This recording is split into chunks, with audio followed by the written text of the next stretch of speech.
Môre julle. Ek gaan vir ons saam bid, of sal julle saam met my bid asseblief vanoggend, buig julle hoofde. Ons Pa in die hemel, heilig, heilig, heilig is U, die Here, die Almagtige, die hele aarde is vol van die heerlikheid. U regeer oor ons vanaf die heilige troon. Heilig is U, die Here God, die Almagtige, U wat was, wat is en wat kom. Here, ons staan vanoggend in U teenwoordigheid, die heilige teenwoordigheid. Enige figuur wat ons in die Bybel raak lees, wat net so bietjie van die glorie werklik beleef, val neer op hulle knieë, hulle val neer met hulle gesigte na die grond toe en sê, hulle is nie waardig nie. Hulle is nie waardig om in die teenwoordigheid van die Almagtige, die heilige God te wees nie, Here. Ons weet, U is die definisie van heiligheid. U was daar van die begin af. U is totaal regverdig en die definisie van pragt en heiligheid en suiwerheid en skoonheid. En Here, dit is niks wat ons doen kan daai verander nie. Dit is wie U is, nog altyd was en sal wees. En Vader, ja, ons bely vanoggend dat ons ver kort skiet van om werklik soos wat U ons in U ewe beeld geskape het, daai heiligheid altyd hier op aarde sy volle reg toe te dien, om regtig te kan vir die wêreld wys of regtig optree op so 'n manier dat dit duidelik is dat U heilige God is. Maar Vader, U sê ook vir ons dat as ons sondes bely, is U getrou en U is regverdig om ons sondes te vergewe en ons van alle ongeregtigheid te reinig. Here, en ons wil dit voor U vanoggend kom bely, dat ons besef nie U heiligheid nie, ons besef nie wat se mooi wonderlike eienskap en dit is van U wat ook in ons kan wees nie. Ons vra U om daai 'n wil vir om meer van dit in U aan ander te kommunikeer en dit in ons eie lewens te sien, aan te wakker. Vader, ons wil U dankie sê dat deur U wil ons heilig gemaak word, deurdat die liggaam van Christus eenmaal en vir altyd geoffer is vir ons. En ons is nou in Christus, wat vir ons die heiligmaking en verlossing geword het, wat ons nodig het, om in die teenwoordigheid van ons heilige God te wees. Vader, U beloof vir ons dat, U het 'n goeie werk in ons begin, die wat U ken. U sê, daai goeie werk sal U vervolmaak. U sal aanhou werk in ons, tot die dag wat Jesus terugkom.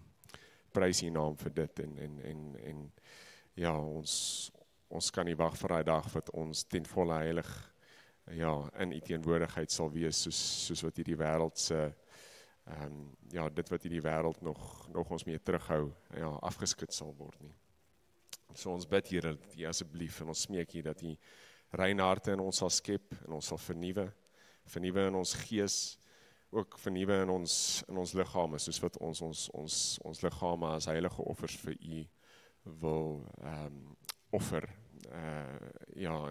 en ons gedagtes hernie, deur die Gees, doen dit asseblief, en mag ons ook ons al die uitdagings en die moeilikheid in die lewe aanvaar as 'n geskenk, soos wat U in ons standvastigheid kweek, en dat daai standvastigheid sal groei, om ons perfek en heilig te maak op die ou einde.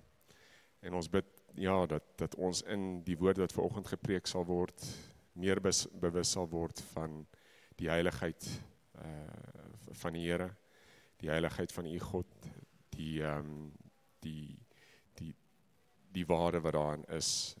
Gee dat die week wat verby is en die week wat op pad is, vir eers net daar buite gelaat sal word. Mag U woord soet op ons ore val vanoggend, en ons werklik nie onveranderd hier laat uitgaan nie, maar as mense wat meer bereidwillig is om te lewe in die lig van hierdie werklikheid. En ons bid dit in Jesus se naam. Amen.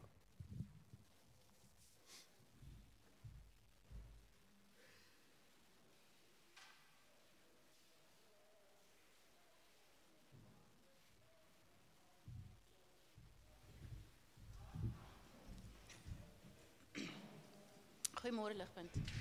Is hierdie ding reg? Moet ek hom afsit? Is dit okay so? Hy val net altyd om as ek kan opvat. Dankie Stef. Goeiemôre, ons lees in Exodus 19. Exodus 19, die 53 vertaling vanaf vers 9 tot 25. En die Here het met Moses gespreek. Kyk, ek sal in 'n dik wolk na jou toe kom, dat die volk kan hoor as ek met jou spreek, en hulle ook vir altyd aan jou kan glo, want Moses het die woorde van die volk aan die Here meegedeel. Verder het die Here aan Moses gesê, gaan na die volk en heilig hulle vandag en môre, en laat hulle klere was en hulle gereed hou teen die 3de dag. Want op die 3de dag sal die Here voor die oë van die hele volk op die berg Sinaï afdaal. Ook moet jy vir die volk 'n grens rondom aanwys en sê, pas op dat julle nie op die berg klim of sy voet aanraak nie. Elkeen wat die berg aanraak, moet sekerlik gedood word. Geen hand mag hom aanraak nie, maar hy moet sekerlik gestenig of sekerlik met 'n pyl geskiet word, of dit dier of 'n mens is. Hy mag nie lewe nie. As die ramshoring lang geluide blaas, mag hulle op die berg klim. Toe het Moses van die berg af na die volk gegaan en die volk geheilig, en hulle het hulle klere gewas. En hy het aan die volk gesê, hou julle klaar teen die 3de dag, moenie naby 'n vrou kom nie. En op die 3de dag, toe dit môre was daar donderslae en blitse, en 'n swaar wolk op die berg en die geluid van 'n baie sterk basuin, sodat die hele volk wat in die laar was gebeef het. Daarop het Moses die volk uit die laar gelei om God te ontmoet. En hulle het gaan staan by die voet van die berg. En die hele berg Sinaï het gerook, omdat die Here in 'n vuur daarop neergedaal het. En sy rook het opgetrek soos die rook van 'n oond, en die hele berg het vreeslik gebewe. Toe die geluid van die basuin sterker en sterker word, het Moses gespreek, en God het hom telkens hardop geantwoord. Terwyl die Here op die berg Sinaï neerdaal, op die top van die berg, het die Here Moses na die top van die berg geroep, en Moses het opgeklim. En die Here het vir Moses gesê, klim af. Waarsku die volk dat hulle nie na die Here toe deurbreek om te sien, en baie van hulle dan val nie. En ook die priesters wat naby die Here kom, moet hulle self heilig, sodat die Here nie teen hulle losbreek nie. Toe het Moses die Here geantwoord, die volk kan nie op die berg Sinaï klim nie, want u het ons self gewaarsku en gesê, baken die berg af en heilig dit. En daarop sê die Here vir hom, gaan heen, klim af, en dan moet jy en Aaron saam met jou opklim, maar die priesters en die volk mag nie deurbreek om na die Here toe op te klim nie, sodat hy nie teen hulle losbreek nie. En Moses het na die volk toe afgeklim en hulle dit aangesê.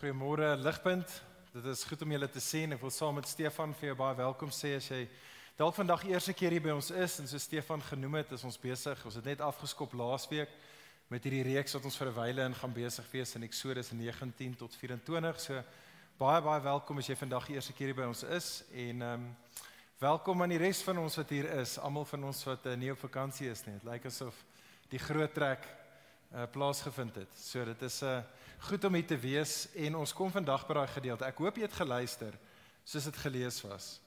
Dis dis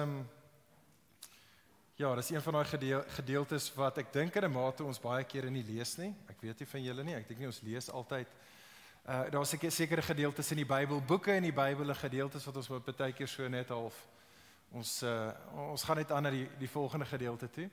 En so ek dink ons het nodig om te luister vandag en te vra, Here asseblief, kom praat met ons, kom verander ons, kom vernuwe ons. So vriende, kom ek bid vir ons weer, daar's reeds gebid, maar kom ek bid en ek vra dat God nou met ons sal ontmoet. Dat God, as jy enigstens soos ek is, ek het baie krag en genade nodig vanoggend.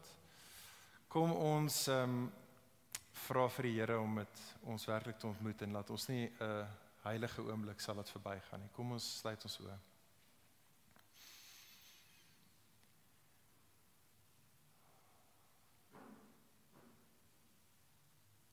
O Vader, dit is moeilik vir ons wat hierso sit in 2025 hier in Pretoria om heeltemal te kan indink hoe dit moet wees om in die teenwoordigheid van die lewende God te wees, daar waar daar vure brand en donderslae is en waar berge ruk en skud. Here, vergewe ons vir hoe ons U gedomesticeerd het tot 'n God wat baie lekker in ons kalender inpas. O God, vergewe ons vir ons klein prentjie van U. Vergewe ons, Heer, vir ons geneigtheid om U af te trek na ons beeld toe. Heer, ek bid soos wat ons vandag kom na hierdie gedeelte toe en hierdie woorde, Heer, dat deur die Gees U ons sal help om die woord te hoor en dat ons U opnuut sal sien vandag vir wie U is. O Vader, ek bid dat dit 'n visie sal wees van U wat ons nugter sal maak oor nie net U nie, maar ook onsself, ons lewens in verhouding met U, hierdie wêreld. Maar Heer, ek bid dat dit nie net 'n visie sal wees wat ons sal die wind uit ons seile uithaal nie, maar dat dit die wind van die Gees in ons sal nuwe lewe inblaas, Here, dat U ons meer sal maak soos U, meer sal maak soos U Seun. So kom asseblief tog, o Gees, kom in werk en bekragtig en vernuwe ons ook nou. Kom hou ons wakker, hou ons harte sag en ons ore oop en ons oë sodat ons U heerlikheid sal kan beskou. Ons bid dit in Jesus se naam. Amen.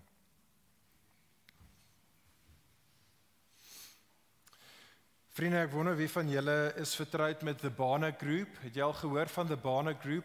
The Barna Group is 'n navorsingsorganisasie wat spesialiseer in die opname en ontleding van data, van inligting, spesifiek met betrekking tot geloof en kultuur. En in 2022 het hulle een van hulle groot studies gedoen, dat duisende mense, beide tieners en volwassenes, was deel van hierdie studie gewees.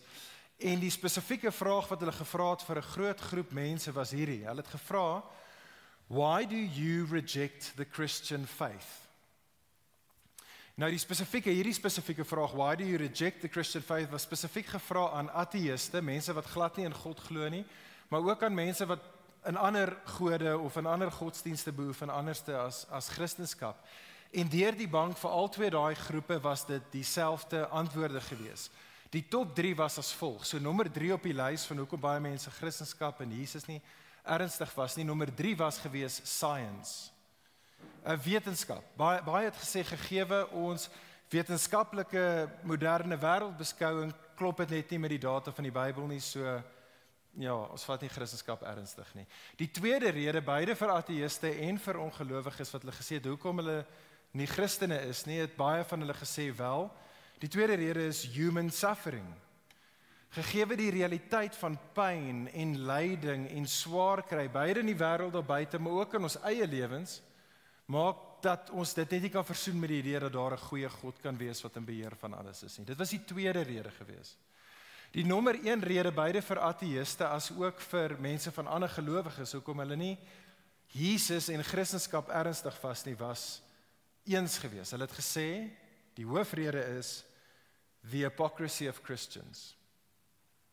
In Afrikaans, daai woordjie hypocrisy is eintlik 'n baie mooi woord. Dis die woord skyn heilig. Dit kommunikeer die idee van dat Christene weet dat deel van wat hierdie hele ding genaamd Christendom beteken, is ons behoort heilig te wees, maar daar is nie werklike heiligheid nie, daar is net 'n skyn van heiligheid. En dit voel baie mense is die rede hoekom hulle nie Christendom ernstig vat nie. Nou, partykeer, ons moet dit vir mekaar sê, partykeer is daar die kritiek teenoor ons as Christene, is dit so bietjie unfair. Ek bedoel, die Bybel is baie duidelik hieroor, en as jy met enige regte, egte Christen gaan praat, gaan enige Christen vir jou sê, hoor hierso, ons as gelowiges is nie uitgesorteer nie, ons is gebroke mense, ons is sondaars, dit is hoekom ons Jesus nodig het. Dit is hoekom ons genade en vergifnis en die Heilige Gees nodig het. Maar alhoewel dit die geval is, vriende, moet ons erken dat baie kere is die persepsie wat daar buite is, dat ons as Christene is skynheilig, is die persepsie daarvan dit strook met die realiteit vir baie se ervaring van wanneer hulle met Christene te doen het. In steede daarvan dat ons as Christene, in steede daarvan dat ons as die kerk heiligheid behoort te skyn, is die realiteit dat ons baie kere bloot skynheilig is. Kyk saam op die skerm wat Friedrich Nietzsche gesê het. Friedrich Nietzsche, wat baie van julle sal weet, hy was 'n groot teenstander van die Christelike geloof. In sy boek, ek dink dit was 'n boek genaamd The Antichrist, sê hy hierdie is hoekom hy nie 'n Christen is nie, en ek dink hy stel dit goed. Friedrich Nietzsche sê, hy sê, they, bedoelende Christene, they would have to sing better songs for me, to learn to have faith in their Redeemer. Ek dink hy sê dit so klein bietjie tongue in cheek, maar ek dink daar is ook 'n bietjie waarheid in dit. Hy sê baie kere is Christene se liedjies net so bietjie te hartseer vir my. Maar dan hier is hy ernstig, en hy sê, tweedens, and the Redeemer's disciples would have to look more redeemed. En so dit, vriende, is wat ek wil hê ons vandag oor moet saam dink en oor saam moet gesels. Vriende, hoe groei ons as Christene? Hoe groei ons in heiligheid? Hoe bekom ons, ek en jy wat vandag hier sit, waar bekom ons die bonatuurlike brandstof, sodat ons mense sal wees wat in die regte wêreld in ons lewens so sal lewe dat dit daadwerklik God sal verheerlik, nie net in sy aangesig nie, maar ook in die aangesig van ander. Nou dit is wat vandag se gedeelte oor gaan. Net weer 'n vinnige herinnering as jy nie laasweek hier was of in die verlede saam met ons was in ons reeks in Eksodus nie. Ons is nou besig in Eksodus 19 tot 24, hierdie reeks wat ons getitel het Heilige Nasie. En in Eksodus 1 tot 15 het ons gesien hoe die Here Jahwe vir die volk Israel uit slawerny uit Egipte uit gered het. Toe het ons in die vorige reeks gesien in Eksodus 16 tot 18 hoe die Here aanhou hulle gered het, maar hy het hulle nou gelei daar deur die wildernis, deur die woestyn het hy hulle gebring, en nou bring hy hulle hierso in Eksodus 19 by die berg by hom by Sinai. Laasweek as jy was, sal jy onthou het ons gesien dat hier by die berg Sinai roep die Here die volk tot gehoorsaamheid. Maar hoekom gehoorsaamheid? Wel, laasweek het ons gesien, hy roep hulle tot gehoorsaamheid want hy is in 'n verhouding reeds met hulle. Hy is reeds in 'n verbondsverhouding met hulle. Hy gaan hierdie verbondsverhouding met die nasie gaan hy nou vasmaak en hy roep hulle tot gehoorsaamheid. Hoekom? Wel, want soos wat hulle in gehoorsaam aan hom lewe, gaan hulle hom verheerlik. Dit gaan tot hulle voordeel en hulle vreugde wees en dit sal uiteindelik wees tot die verlossing van die wêreld. Kan jy onthou laas week, Eksodus 19 vers 6, het God gesê vir sy mense wat reeds gered is, julle is my heilige nasie, gaan lewe nou vir my. En toe eindig laasweek se gedeelte, as jy jou Bybel byderhand het, Eksodus 19 vers 8 het geëindig met hierdie woorde, die volk het soos een man aangekondig en hulle het gesê, alles wat die Here gespreek het, sal ons doen. Here het ons gered, U roep ons nou om 'n heilige nasie te wees. U roep ons tot gehoorsaamheid. Alles wat U vir ons sê om te doen, o Here, dit sal ons doen.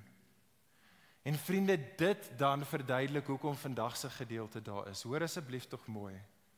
Die vraag is, wat sal die Israeliete die bonatuurlike brandstof gee om nou gehoorsaam aan die Here te kan gaan lewe, sodat hulle nou heilig kan lewe en hulle lewens as 'n heilige nasie kan reflekteer. Wat is dit wat hulle kort, wat hulle daai lewens kan laat lewe? Die antwoord wat vandag se gedeelte gaan sê, as ek dit in een sinnetjie vir ons kan opsom, is dit: vriende, hulle het nodig om met die heilige God te ontmoet. Hulle het nodig om met die heilige God, die realiteit van God se heiligheid, gekonfronteer te word. Dit is wat hulle nodig het. Hulle het nodig om 'n nuwe visie te hê van wie God is, die heilige God. Hulle het nodig om 'n nuwe visie te kry van wie hulle is, 'n heilige mense. En dit is wat Eksodus 19 vers 9 tot 25 oor gaan. Tel asseblief jou Bybel op, kyk saam met my dat die teks, ons gaan deur dit werk, hou daai blaadjies byderhand. As jy sou wou, ek wil hê ons moet dit sien. Kyk saam met my eerstens net na vers 9. Vers 9 skets vir ons net die toneel. Kan jy dit sien? 50 dae lank het die volk nou vanaf die Rooi See af deur die woestyn gegaan. Die volk kom by die berg Sinai. Kan jy dit daarso sien? Die berg is net hier voor, die volk is hier in 'n kamp net voor die berg. God praat met Moses. Moses is bo op die berg saam met die Here. En die Here sê vir Moses: Moses, ek gaan nou met julle ontmoet. Ek gaan spesifiek met jou ontmoet, maar in die teenwoordigheid van die volk. En daar is God nou. God kondig aan. Hy sê, ek gaan ontmoet met my mense, en hulle gaan my kan sien, want daar gaan hierdie wolk wees, en die wolk gaan daal op die punt van die berg, reg deur die Ou Testament en die Nuwe Testament, is 'n wolk, 'n beeld van God se teenwoordigheid. God sê vir hulle, ek gaan ontmoet met julle, julle gaan my sien, ek gaan in daai wolk wees, en julle gaan my stem hoor, die donderslaaf, wat ons 'n bietjie later in vandag se gedeelte gaan sien. Hulle gaan God sien, en hulle gaan vir God hoor. Die volk gaan met God kom ontmoet. Maar kan jy daar sien in vers 9, hoekom God met hulle ontmoet? Hy sê in vers 9, ek gaan met die volk ontmoet, Moses, sodat hulle jou sal glo. Die punt is dat Moses is God se gekose leier. Hy is die een wat die volk gaan lei. En in hierdie ontmoeting, in hierdie heilige ontmoeting met God, gaan dit die volk se geloof verkoop en vernuwe, sodat hulle vir Moses sal volg, al die pad eventueel tot in die beloofde land in. En so kom ons kyk na die gedeelte. Vriende, hierdie storie, hierdie narratief van vandag, Eksodus 19 vers 10 tot 25, is daar 3 bewegings in die storie. Dalk het jy dit opgetel. Daar is hierdie 3 bewegings in die storie. Ek wil dit vir ons uitwys en graag hê dat ons saam daaroor moet reflekteer vanoggend. Hier is die eerste beweging. Al 3 hierdie bewegings gaan die volk aanspoor om te besef dat God heilig is en dat hulle 'n heilige nasie is. Hier is die eerste een. Kyk saam met my. Vers 10 tot vers 15. Sien raak die voorbereiding. Die voorbereiding vir die ontmoeting nou met God. So, ons is in vers 10. Die Here se opdrag aan Moses is as volg. Moses, gaan na die volk en gaan heilig hulle vandag en gaan heilig hulle dan ook môre. Op die 3de dag gaan die Here verskyn. Dis dan wanneer die ontmoeting gaan wees. Die ontmoeting is op die 3de dag. Die eerste 2 dae van voorbereiding gaan sodat die volk hulle self kan heilig. Nou, ons het nodig om net hier te stop. Ek weet nie of jy het besef nie, vriende, maar die taal van heiligheid, baie keer dink ek, vang ons oor so klein bietjie verkeerd. Die woord om iets te heilig of om geheilig te word, of as ons sê God is heilig, beteken bloot om afgesonderd te wees. Om heilig te wees beteken om eenkant gesit te word. En dit is krities om te sien hoe die volk hier heilig gemaak moet word. Hulle moet eenkant gesit word, hulle word afgesonder vir die Here. En deels van wat dit beteken, baie belangrik hier is die idee van reiniging. So sien jy daarso in vers 10, die tweede helfte van vers 10, die volk het nodig om hulle klere te was. Dit is hierdie seremonie wat hulle klere moet was, waardeur hulle kommunikeer, ons reinig onsself, soos 'n bruid wat haarself regmaak vir die bruidegom, so is ons besig om onsself reg te maak, ons maak onsself heilig, ons sit onsself eenkant vir ons ontmoeting met die bruidegom wat gaan kom. Verder het hulle ook nodig, het jy gesien daar in vers 15, nie net om hulle self skoon te maak nie, maar om skoon te bly. Hulle moet rein bly in vers 15, deur nie in hierdie 48 uur seksueel aktief te wees. Die probleem is nie met om seksueel aktief te wees vir die wat getroud is nie. Die punt is hier, is alles deel van hoe hulle is besig om te kommunikeer. Ons sonder onsself af, ons heilig onsself, want ons gaan met ons God ontmoet. Maar die ander ding in die voorbereiding, het jy dit daar opgetel, is alhoewel hulle nou reinig is, moet hulle nog steeds afstand hou van die Here af. Het jy dit opgetel? Daar is hierdie taal van grense wat daar gestel word, en die opdrag wat gesê word aan die volk, moenie hierdie grense oortree nie. Julle gaan met my ontmoet, maar julle moet verstaan, daar is hierdie grens, en niemand kan oor daai grens gaan. As jy oor die grens gaan, gaan jy doodgemaak word. Het jy opgetel in vers 13, dat selfs wanneer iemand oor die grens gaan, en hulle moet doodgemaak word, dan selfs die manier wat die persoon doodgemaak word, moet niemand aan daardie persoon vat nie. Daardie persoon moet met klippe gegooi word. Daardie persoon moet met 'n pyl geskiet word. Dis nie om 'n gruwelooslike dood te hê nie. Die punt is, daar kan nie aan daardie persoon geraak word nie. Daar is grense tussen God en die mense. Maar ons moet ons self afvra, vriende, maar hoekom? Hoekom hierdie obskure opdragte hierso? Hoekom hierdie ekstreme opdragte in die gedeelte? En die punt, hoop ek, is duidelik vir jou op hierdie stadium. Die les, vriende, wat die Israeliete moet leer oor die God met wie hulle ontmoet en in verhouding staan, hulle het nodig om te verstaan dat hy is heilig. Maar mag jy dalk hierso sit en jy mag wonder, maar Poen, hoekom is dit nodig dat daardie God wat heilig is, hoekom moet sy heiligheid so gevaarlik wees? Is dit regtig nodig? En vriende, ek dink hier het ons nodig om te stop en te reflekteer 'n klein bietjie meer oor heiligheid. En ek dink hierdie is so 'n belangrike waarheid, dat ek dink ons nie genoegsaam in ons moderne westerse Christendom-sirkels oor praat nie. So asseblief, kan ek jou vra, hierdie is iets wat ons moet doen. Ons wil anders te dink oor God. Ons wil anders te dink oor heiligheid. So kom ek sê dit net weer. En dan spandeer ons 'n bietjie tyd hier. Vriende, soos ek genoem het, heiligheid beteken om afgesonder te wees. Heiligheid beteken om verskillend te wees, uniek te wees. Dit sluit die konsep van reinheid in. Maar selfs daar dink ek, val ons in die verkeerde kant van die perd af. As ons hoor reinheid, dan hoor ons dit, dink ek, dadelik amper in die negatiewe sin van die woord. Die idee van dat jy moet vlekkeloos wees. Dit is so. Maar ek dink dit is belangriker om heiligheid te verstaan in die positiewe sin van reinheid. Suiwerheid. Die klem van die idee van die Bybelse woord heiligheid, vriende, het te doen met perfektheid. Die woordjie heilig eintlik is letterlik in Hebreëus die woordjie om te sny, to cut. Om heilig te wees is to be a cut above the rest. Dit is om totaal en al anders te wees as die res.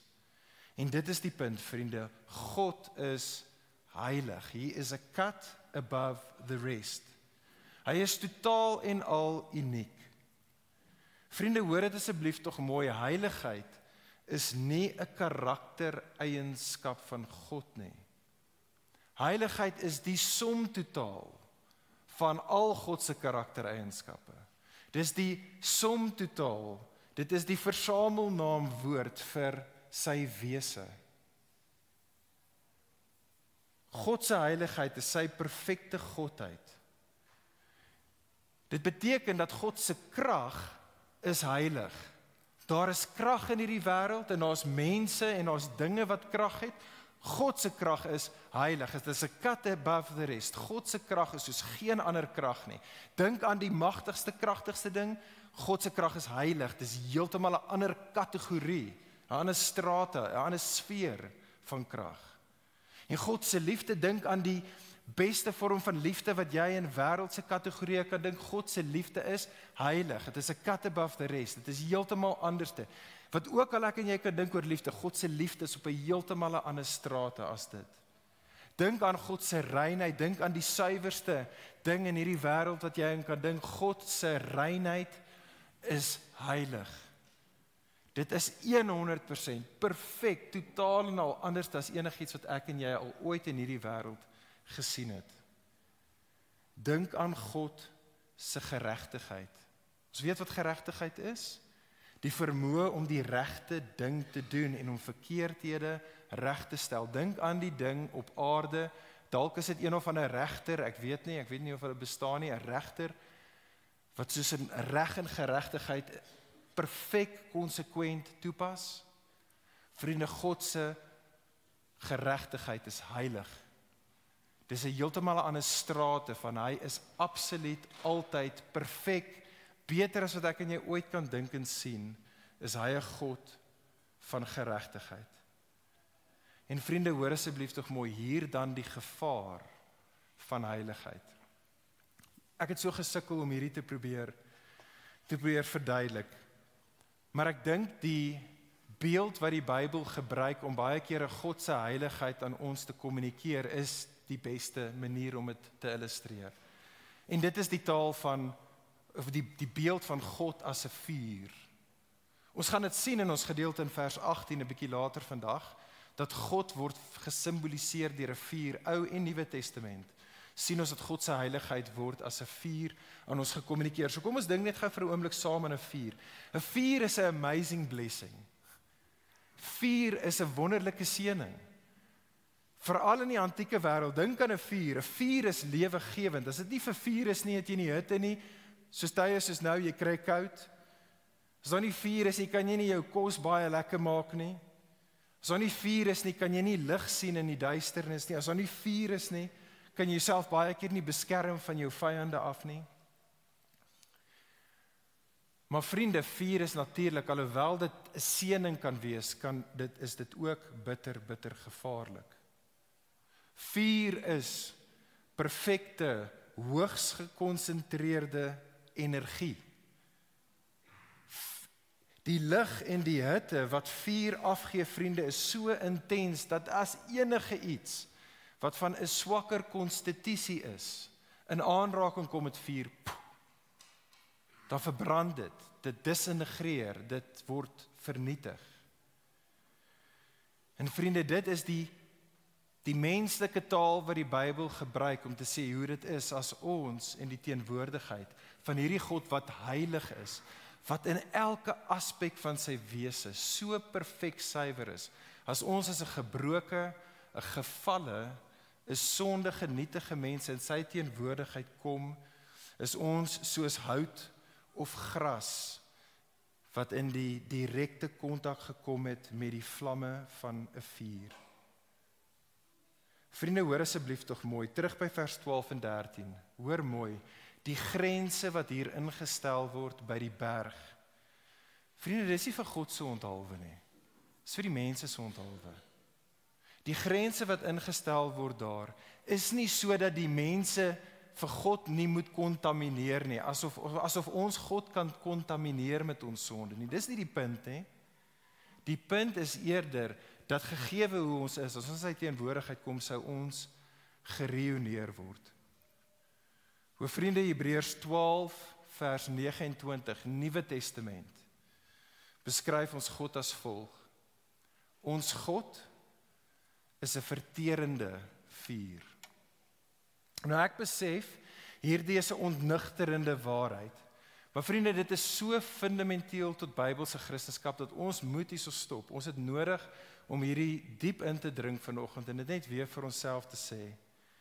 Vriende, sonder 'n diep blywende oortuiging van God se heiligheid is Christendom betekenisloos. Haal die heiligheid van God uit Christendom uit en jy het nie meer Christendom nie. Vriende, sonder God se heiligheid stroop ons God van wie hy fundamenteel is. As ons God in ons eie beeld maak en ons maak van God niks anders as net 'n Vader Kersfees nie, hy's 'n nice ou en wat net daar is om vir ons geskenke te gee, dan is daardie God, jy kan hom noem die Here, jy kan sê ek praat nou van die God van die Bybel, maar hy bestaan nie. Daardie God bestaan nie. Sonder God se heiligheid, vriende, is geregtigheid en oordeel wat reg deur die Ou en die Nuwe Testament is, maak net nie meer sin nie. Daar's geen punt daarvoor nie. Sonder heiligheid bestaan sonde nie. Alles raak subjektief. Wat jy doen en wat ek doen en wat die kinderverkragter doen, is bloot net subjektief. Dis eintlik maak dit nie saak as daar nie 'n heilige God is nie. Sonder die waarheid dat God heilig is, vriende, is die kruis van Jesus irrelevant. Daar's geen rede hoekom dit belangrik is dat ek en jy moet praat of glo of kyk na die kruis van Jesus nie. Sonder die heiligheid van God, vriende, is die evangelie kragteloos, want daar's geen noodsaaklikheid vir jou en vir my, vir genade en 'n erns aan bekering nie. Vriende, sonder die heiligheid van God is daar nie die Heilige Gees nie. Daar's dalk 'n gees, maar dis nie die Heilige Gees nie. En ons word gestroop van een van die primêre take van die Gees, naamlik om ons meer en meer heilig te maak. Vriende, sonder die heilige God is daar geen lofprysing nie. Daar is geen aanbidding nie. Streffend nie, as jy dink aan Openbaring 4 en 5, wat sê die mense by God se troon soos hulle God loof en prys nou, vandag en vir alle ewigheid? Wel, hulle sê heilig, heilig, heilig is die Here. Maar vriende, met betrekking tot ons reeks, sonder die prentjie en die realiteit van die heiligheid van God, vriende, is ons getuienis in hierdie wêreld, ons wat op sending gestuur word, kan nie plaasvind nie. Vriende, ons kan nie 'n heilige nasie wees as daar nie 'n heilige God is nie. Onthou die Onse Vader. Dit is so treffend dat my hierdie week net getref het. Onthou die Onse Vader, wat sê Jesus? Jesus sê vir ons hoe om te bid. Hierdie is wat die hart is van gelowiges. En een van die dinge wat Jesus sê in die Onse Vader vir ons, hy sê, bid elke dag en sê, laat die koninkryk kom, o God, laat die koninkryk kom, en wat is die volgende ding? Laat die wil geskied. O Here, sal u koninkryk kom in hierdie wêreld, en o Here, sal u ook deur my in my lewe, dat ek sal gehoorsaam wees, en dat ek u wil sal laat geskied, soos wat u besig is om die koninkryk te laat kom. Maar hoe begin die Onse Vader? Voor dit, die enigste mense wat gaan bid, laat die koninkryk kom, laat die wil geskied, is 'n mense wat sê, o Vader wat in die hemel is, laat die naam geheilig word. Dit is die heiligheid van God, vriende, wat ons dring tot sending. Hier is die tweede beweging, en die volgende twee is 'n bietjie korter as die eerste een. Die tweede beweging in die storie, vriende, in die gedeelte hier by die berg, is dit. Die tweede beweging is die verskyning. Ons is nou in vers 16 tot vers 19. Kyk saam met my, wie hou jou Bybel byderhand of jou teksgedeelte byderhand. Die derde dag breek aan. Die volk is steeds op hierdie stadium in die kamp. So, ons weet nie presies hoe ver nie, kom ons sê 500 meter ver weg vanaf die berg af, het hulle laar getrek, hulle is in die kamp. Vers 16, hulle is in die kamp en hulle kan sien daar die berg, daar's blitse daar by die berg, daar's 'n swaar wolk wat op die berg is. Hulle kan die donderslae hoor, en daar is 'n geluid van 'n sterk bassein wat blaas. Soveel so, moet dit nie mis nie, vers 17, die volk daar in die kamp, ver weg nog van die berg af, hulle bibber en hulle bewe. Daar's 'n heilige vrees wat hulle vul. Moses gaan dan en hy lei die volk. Imagine, dit was jy. Jy sien al hierdie dinge, jy sien daarso hierdie tempest that's raging daar by die berg. En Moses lei jy nou uit nader na die berg toe. Hulle loop op eiers 10 teen 1, asof hulle tussen landmyne loop. Hulle wag net vir die vulkaan om af te gaan. Maar dan is daar 'n grens, en so hulle kan nie verby die grens nie, en hulle gaan stop by die voet van die berg, en hulle kyk op na die berg nou net hier in hulle aangesig, en die teks sê die hele berg, Sinai het gerook, omdat die Here in 'n vuur neergedaal het. En die hele berg bewe dan. Die skrywer kon gesê het daar is 'n aardbewing, maar hy gebruik presies dieselfde woord as die mense in die kamp, net soos wat die mense bibber en bewe, die berg, die natuur, bewe in die teenwoordigheid van die heilige God. Hier is die les, hier is die punt vir die volk wat gevorm word vir sending. Hier is die punt wat hulle hier leer, vriende. God se heilige teenwoordigheid is vreesaanjaend. Dit is vreesaanjaend. Dit behoort vreesaanjaend te wees. Maar hoekom? Hoekom? Ek kan dit nie beter sê as R.C. Sproul nie. Kyk saam met my op die skerm. R.C. Sproul het in sy uitstekende boek The Holiness of God stel dit so goed. Hy sê die volgende, hy sê when we, en hy praat met ons, when we are aware of the presence of God, we become most aware of ourselves as creatures. When we meet the absolute, we know immediately that we are not absolute. When we meet the infinite, we become acutely conscious that we are finite. When we meet the eternal, we know that we are temporal. To meet God is a powerful study in contrasts. Vriende, is dit nie wat gebeur het met Jesaja nie, daai bekende gedeelte in Jesaja 6. Die profeet Jesaja het hierdie visioen van God in Jesaja 6.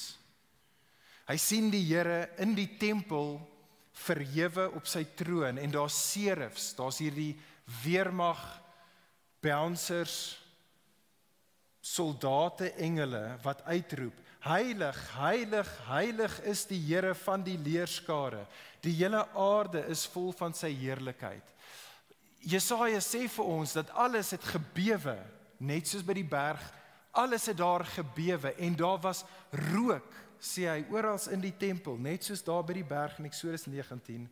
En dan is hierdie hoe die profeet Jesaja reageer wanneer hy God en al sy heiligheid aanskou. Sien saam met my, hy sê, wee my, ek is verlore, want ek is 'n man onrein van lippe en ek woon onder 'n volk wat onrein van lippe is, want my oë het die koning, die Here van die leerskare gesien. Vriende, soos vir Israel, so vir Jesaja, so ook vir jou en vir my.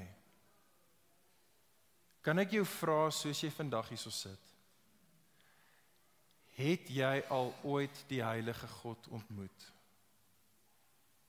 Het jy al ooit die Here van die leerskare in al sy heiligheid aanskou? Want vriend, ek wil vir jou sê, dit is wat dit beteken om 'n Christen te wees. As jy nie 'n lewende ontmoeting met die heilige God gehad het, waar jy gekonfronteer is met sy heiligheid nie, dan wat ook al gebeur het met jou, is dit nog nie bekering nie. Dis hoe Jesus sê dit in die begin van die bergrede, wanneer Jesus op 'n ander berg met sy mense is dit die heel eerste ding wat Jesus sê van wat 'n karaktereienskap is van God se mense. Blessed are the poor in spirit. Blessed are those who mourn and weep. Dit is wat gebeur met die wat by die berg met die heiligheid van God gekonfronteer word. Vriendin, het jy al uitgeroep, daar waar niemand jou sien nie, in jou kamer, op jou eie, het jy al uitgeroep na die Here toe en gesê, wee my, ek is verlore. Vriende, dit is die beginpunt en dit bly dan die spulpunt van die Christenlewe.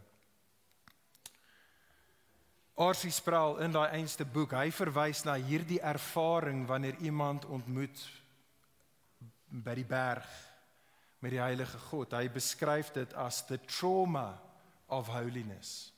The trauma of holiness. Ken jy iets van daardie trauma? Vriende, dis nie lekker nie, dit is aaklig. Dit is traumaties. Maar ek wil vir jou sê vandag, dit is absoluut krities, dit is nodig, want waar jy nie op daai plek is nie, kan daar nooit nuwe lewe wees nie. As daar nie 'n dood is van jouself nie, dan kan daar nie 'n nuwe lewe wees nie. Dis wat 'n vuur doen, baie keer vuur brand af. Dis wat ons doen nou in die maande net voor die lente gaan kom, net die gras word gebrand. Dis traumaties, maar dis so goed, want dis net uit daai plek uit waar daar nuwe lewe uit voorspruit, groen, nuwe lewe wat gaan blom. Vriende, en die versoeking vir jou en vir my is om hierdie traumatiese ervaring om met die heiligheid van God te konfronteer te word, die versoeking vir jou en vir my is, om dit te vermy. As jy vandag hier so sit en jy's 'n Christen of jy's nie 'n Christen nie, kan ek by jou pleit, moet asseblief tog nie die openbaring van God se heiligheid vermy nie. Dit is scary. Moet dit nie vermy nie. Ons lewe in 'n wêreld wat spesialiseer daarin om die heiligheid van God, die uniekheid van God te vermy. Ons domesticate hom, ons trek God af na ons vlak toe, God raak ons buddy, ons spel, hy is ons vending machine, hy is die genie wat vir my gee net wat ek soek, en ek moet net die op die regte manier omvryf, dan kry ek net wat my hart begeer. O vriendin, kan ek by jou pleit, moenie die heiligheid van God vermy nie. Ek smeek jou. Moenie 'n God vir jouself skep wat in jou eie beeld gemaak is nie. Moenie daai gedeeltes, daai boeke in die Bybel en daai gedeeltes in die Bybel en daardie leerstellings in die Bybel, waar God homself openbaar in sy heiligheid, moenie verby dit lees en sê nee, maar, of ja, nee, ek stem nie saam met hierdie, of my God is nie soos hierdie nie. Moenie dit vir my nie. Kan ek by jou pleit, o Christen, moenie diep disippelskap verhoudings met ander Christene vermy nie. Moenie verhoudings met ander Christene vermy, waar ander Christene jou roep en jou herinner aan die heilige God met wie jy ontmoet nie.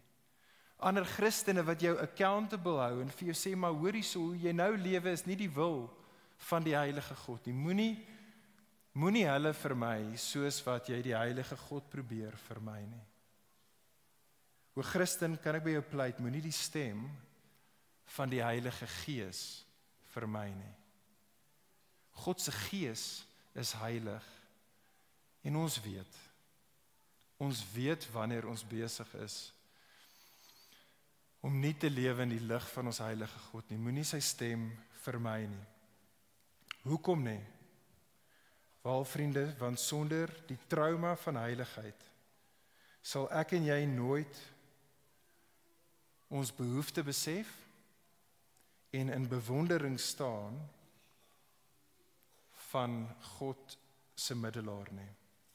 Dis die derde beweging wat ek wil hê ons moet sien, baie vinnig. Kyk saam met my daarna die derde gedeelte in die storie, die verteenwoordiging. Die verteenwoordiging in verse 20 tot vers 25.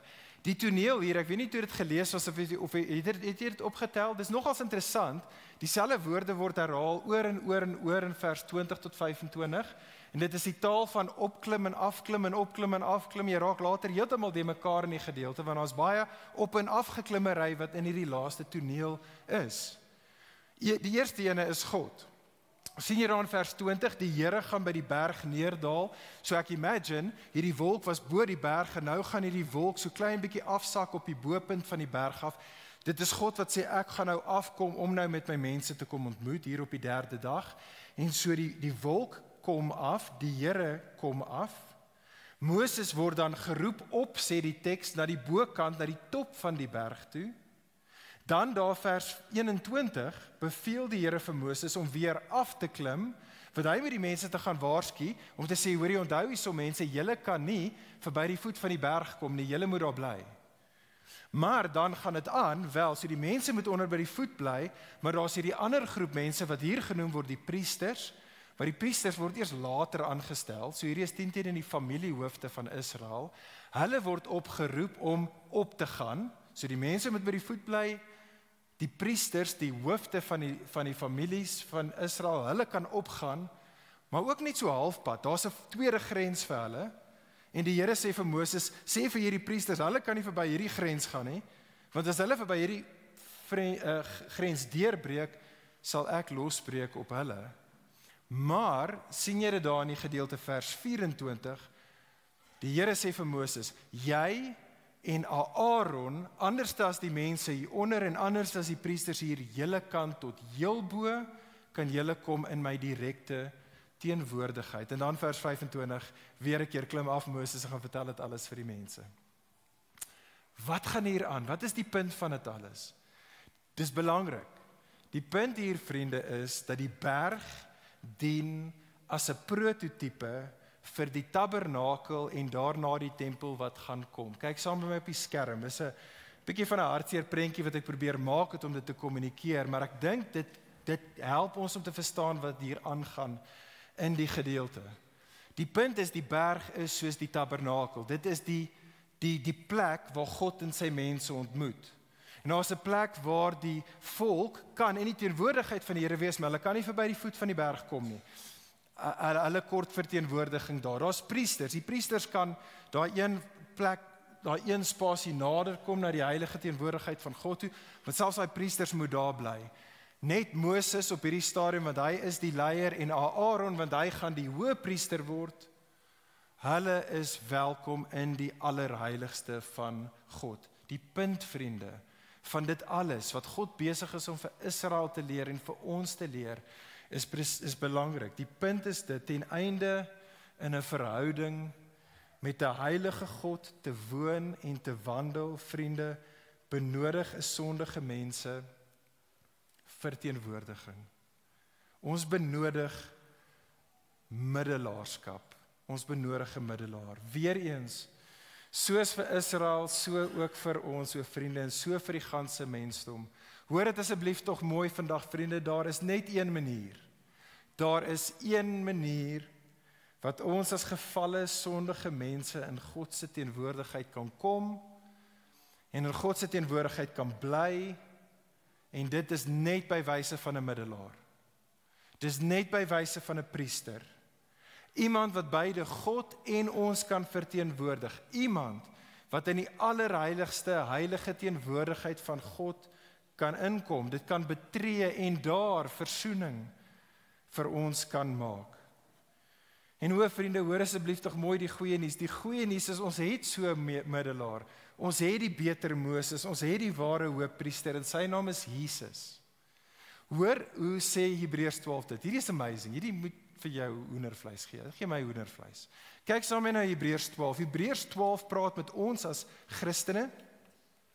En Hebreërs 12 herinner ons as Christene aan presies ons gedeelte wat ons vandag gelees het in Eksodus 19. Hoor wat sê die skrywer van Hebreërs vir Nuwe Testament gelowiges soos ek en jy. Hebreërs 12. Want julle, o ligpunt, julle het nie gekom by 'n tasbare berg nie, en julle het nie gekom by 'n brandende vuur en 'n donkerheid en 'n duisternis en 'n storm en 'n basuingeklank en die geluid van woorde waarby die hoorders gesmeek het dat hulle geen woord meer sou toegevoeg word nie, want hulle kon die gebod nie verdra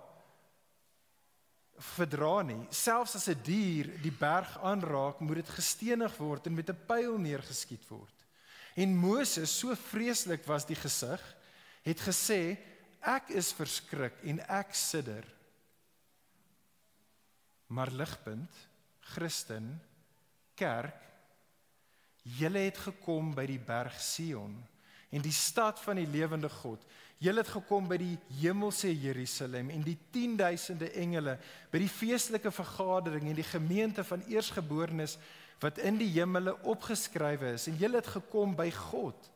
Julle het gekom by die regter van almal en by die geeste van die volmaakte regverdiges. En julle het gekom by Jesus, die middelaar van die Nuwe Testament.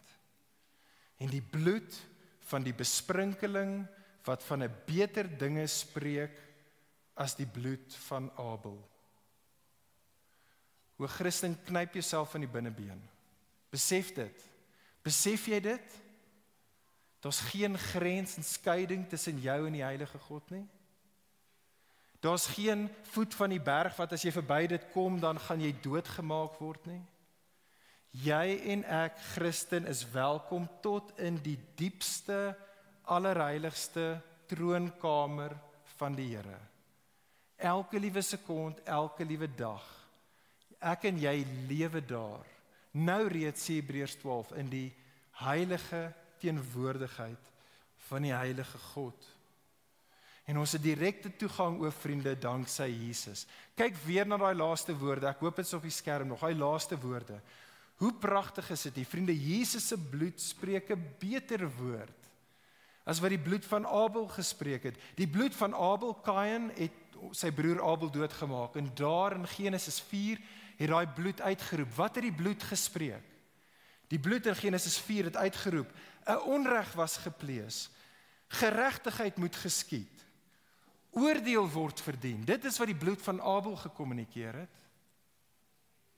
Maar o vriend, vriendin, hoor dit, drink dit in, rus hierin vandag weer. Jesus se bloed roep uit, ek is jou middelaar.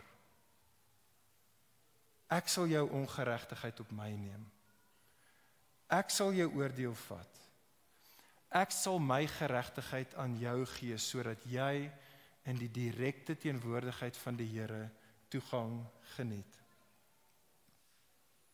As jy vandag hier so sit, vriend, vriendin, en jy is nog nie 'n Christen nie, kan ek jou uitnooi. Hier's 'n uitnodiging vandag vir jou. Kom na Jesus toe. Kom na Jesus toe. Moenie vir een oomblik langer probeer om jou eie geregtigheid te probeer bymekaar skraap sodat jy heilig genoeg kan wees om in die heilige teenwoordigheid te wees van die God wie jy weet heilig is nie. Jy kan dit nie doen nie. Die goeie nuus is jy hoef dit nie te doen nie. Kom na Jesus toe. Ontvang God se genade deur in bekering na Jesus toe te draai. Ontvang opnuut God se genade deur in geloof na Jesus te kyk. Jesus jou middelaar, Jesus jou priester, Jesus wat gesterf het sodat ek en jy in die teenwoordigheid van God nie hoef te sterf vir ons ongeregtigheid nie. Weet jy wat, nie Christen, as jy na Jesus toe vandag kom, dan sê die Nuwe Testament jy's 'n saint. Saints is nie iets soos Moeder Teresa nie, jy's 'n saint. Jy's 'n sanctified one. Jy's dan reeds heilig. Jy's reeds iemand wat heilig gemaak is, omdat jy in Jesus die heilige een is. Maar as jy hierso sit, o Christen, kan ek jou vandag as Christen, kan ek jou aanspoor tot dieselfde? O Christen, sal jy ook vandag opnuut na Jesus toe kom? Kom ontvang opnuut weer vandag die genade, wat daar vir jou en vir my te vinde is, danksy Jesus. Deur in bekering weer 'n keer, net nog 'n keer, weer in bekering na Jesus toe te draai. O Christen, kan ek jou uitnooi om weer 'n keer in geloof, vandag ook, in geloof na Jesus toe te kyk. O Christen, kan ek jou aanspoor, glo dit, roem daarin, rus daarin, jy is 'n saint, jy is 'n sanctified one, jy is heilig. Rus daarin. En as jy daarin rus, o Christen, kan ek jou uitstuur hier vandag, gaan lewe in die lig daarvan, gaan lewe in die lig van ons heilige God, wat ons in Jesus reeds heilig gemaak het. En ek sluit hiermee af. Ek sluit af deur net die woorde te lees, en dan gaan ek Jenny en amen sê. Ek sluit af met hierdie laaste woorde in daai Hebreërs 12 teks.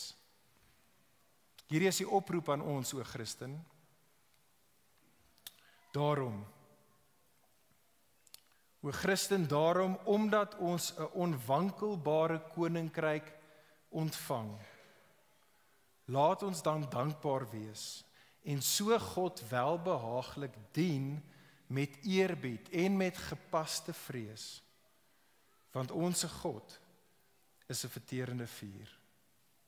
Kom ons bid saam.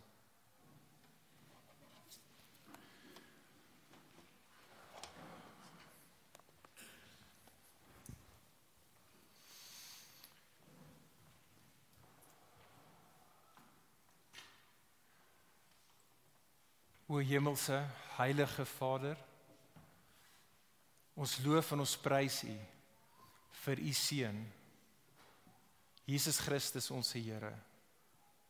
Ons loof en ons prys U vir die Seun, wat dit moontlik gemaak het vir ons as sondaars om met U versoen te wees.